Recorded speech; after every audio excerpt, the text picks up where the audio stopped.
Morgan is struggling to breathe. She's in intensive care and has been battling for her life.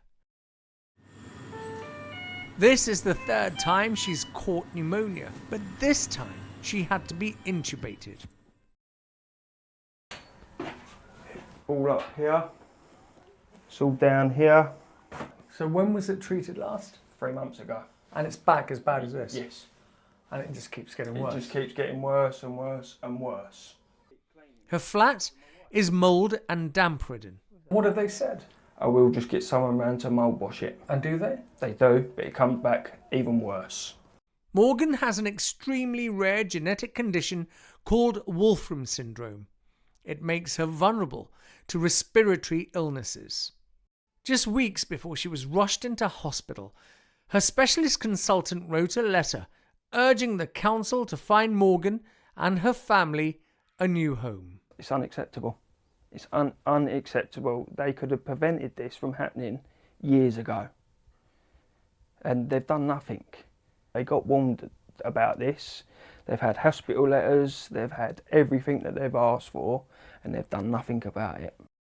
Epping Forest District Council told Sky News that they were very sorry to hear of Mrs Sinnott's illness and have repeatedly attended the property to fix issues which have greatly improved the current condition of the property.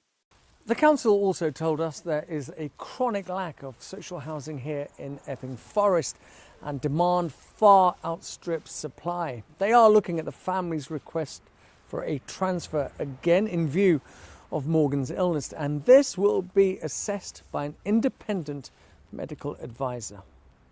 Health officials have told Sky News tackling the country's poor housing will relieve pressure on the NHS. 20% of all of our respiratory admissions into hospitals this winter will be as a result of people living in poor housing conditions. Now, when we think about the pressures in the NHS right now and the amount of people coming through the doors of our emergency departments, that's a colossal number of people, and it has a profound impact on the kind of care that we're able to provide. The government has proposed new legal requirements for landlords after the death of 2-year-old Awab Ishaq in Rochdale, who suffered a respiratory condition caused by prolonged exposure to mould. Mummy will be home soon, hopefully. The consultation and building new homes to meet demand will take time.